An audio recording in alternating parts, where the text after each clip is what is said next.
Hola, ¿qué tal amigos? Qué alegría saludarles una vez más y por supuesto compartir aquí en nuestro pan cotidiano este momento tan especial de contacto con la palabra de Dios.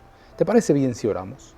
Querido Padre que estás en los cielos, alabado y glorificado sea tu bendito nombre. Gracias Señor por el privilegio enorme, maravilloso, extraordinario de poder, oh Dios eterno, disfrutar de tu palabra. Quédate en nuestra mente, quédate en nuestro corazón. Abre, Señor, nuestro espíritu delante de ti. Gracias, Señor. Enséñanos de tu verdad. En el nombre de Jesús. Amén, amén y amén. Pues bien, queridos amigos, el día de hoy te comparto este pensamiento tan extraordinario que está en Isaías 58:8. Entonces nacerá tu luz como el alba, y su salvación se dejará ver pronto.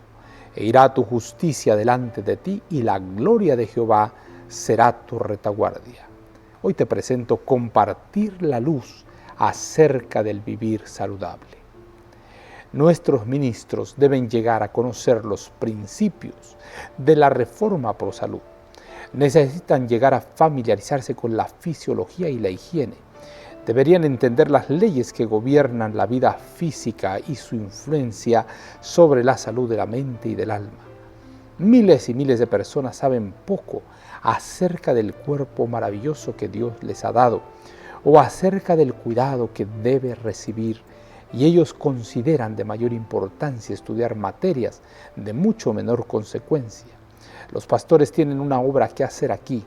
Cuando ellos asuman una posición correcta sobre este asunto, mucho se podrá ganar.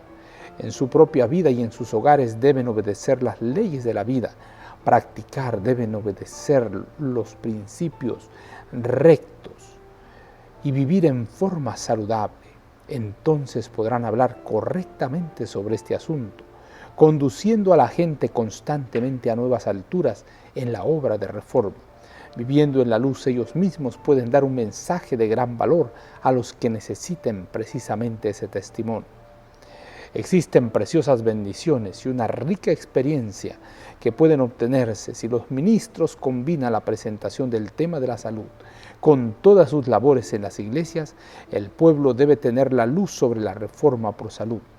Esta obra ha sido descuidada y muchos están por morir, porque necesitan la luz que deberían tener y que necesitan tener antes de poder abandonar la complacencia egoísta.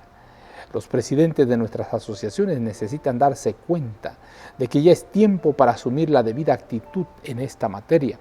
Los pastores y los maestros han de dar a los demás la luz que ellos han recibido. Se necesita su obra en relación con cada uno de los aspectos. Dios los ayudará.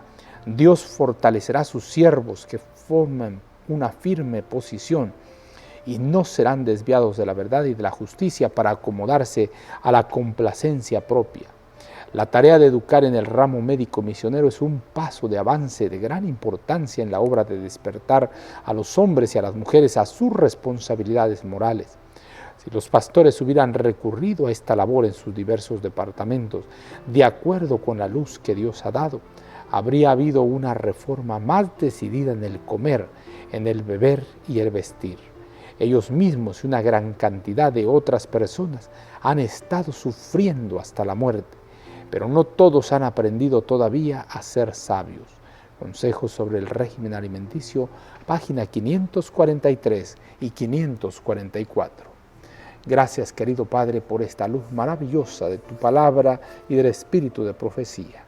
Ilumina nuestra mente, nuestro corazón y ayúdanos, Señor, a cada día aprender más de estos principios maravillosos. Gracias, Señor, por todo. En el nombre poderoso de Jesús lo agradecemos todo. Amén, amén y amén. Jehová te bendiga y te guarde. Jehová haga resplandecer su rostro sobre ti y tenga de ti misericordia. Jehová alce a ti su rostro y ponga en ti paz. No lo olvides, conserva una sonrisa en tus labios, una oración en la mente y una canción en el corazón. Hasta la próxima.